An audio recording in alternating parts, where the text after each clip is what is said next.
Vous vous sentez prêt pour demain? Écoutez, il y a énormément de forces engagées, le ministre l'a dit, je peux vous le confirmer, c'est déjà, en temps normal, une journée extrêmement forte, hein, pour les policiers, chaque année, puisque c'est la seule journée où officiellement, en fait, on fait une double vacation. Mmh. C'est-à-dire qu'on fait une double journée. Vous imaginez que demain, avec les enjeux, des JO, des Jeux olympiques et notamment l'arrivée de la flamme, ça va prendre encore une autre dimension.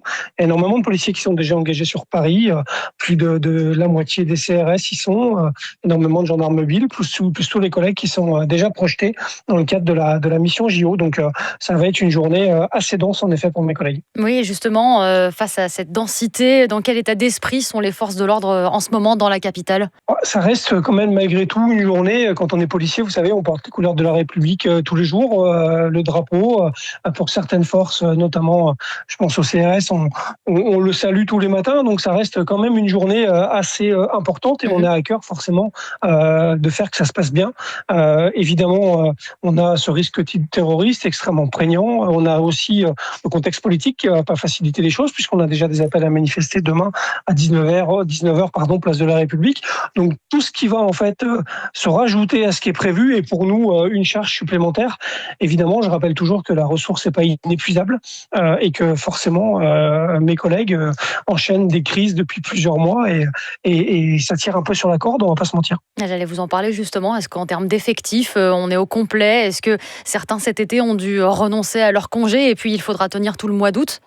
Ouais, et vous savez, le ministre l'avait annoncé bien en amont. Ça avait d'ailleurs suscité pas mal de réactions dans nos rangs. Nous, on a fait notre rôle de syndicaliste responsable, c'est-à-dire on a essayé de négocier au mieux les conditions de l'engagement de nos collègues.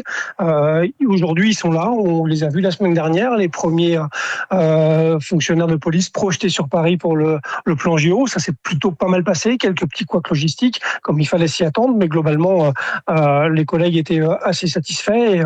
Et j'espère que ça va durer puisqu'on leur demande beaucoup. Donc je pense qu'en retour, on a le droit d'être exigeant sur leurs conditions d'hébergement, leurs conditions logistiques, leurs conditions demain de rétribution, puisqu'on va leur demander un effort assez conséquent. Il y a des renforts de policiers étrangers aussi qui commencent à arriver. Ils seront 1750 au total, venant d'une quarantaine de pays. Comment ça va se passer cet été, la collaboration avec eux? Bon, vous savez, c'est quand même des choses qui sont assez rodées.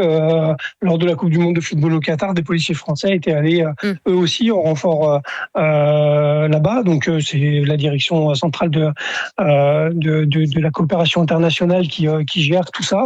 Bon, globalement, c'est assez fluide. Il y a des espaces réservés. Ils sont plutôt bien accueillis. Et, ça se passe en général de la meilleure manière, très clairement. Donc c'est pas ce qui est vraiment le plus problématique, on va dire, dans l'organisation des Jeux Olympiques. Ça, c'est quelque chose qui se fait plutôt bien. C'est bienvenu ce renfort, mais c'est vrai que 1750 fonctionnaires sur 130 000 policiers mobilisés, c'est sûr que c'est peu. Oui, on a toujours cette question de savoir si on sera au niveau, pour le coup, puisque paraît-il, il manque des sociétés privées qui n'ont pas aligné, entre guillemets, le nombre de personnels prévus. Je ne sais pas exactement comment ça va se passer. La semaine dernière, honnêtement, le dispositif était plutôt bien mesuré. Il y avait beaucoup de policiers dans la rue. On va voir dans la montée en puissance si réellement le dispositif va tenir. C'est ce qu'on souhaite forcément. J'espère que ça tiendra. Il y a donc le 14 juillet, le passage de la flamme, les manifestations dont vous parliez, les restrictions de circulation aussi, c'est un week-end de départ en vacances.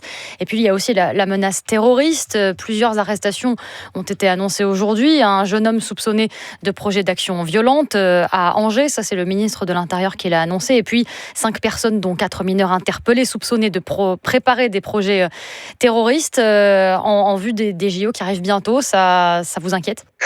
On le savait.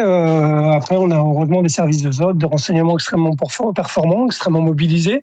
De toute façon, comme tout à chacun, on sait bien que notre monde a changé depuis 2015. Aujourd'hui, il faut vivre avec cette menace-là, la combattre.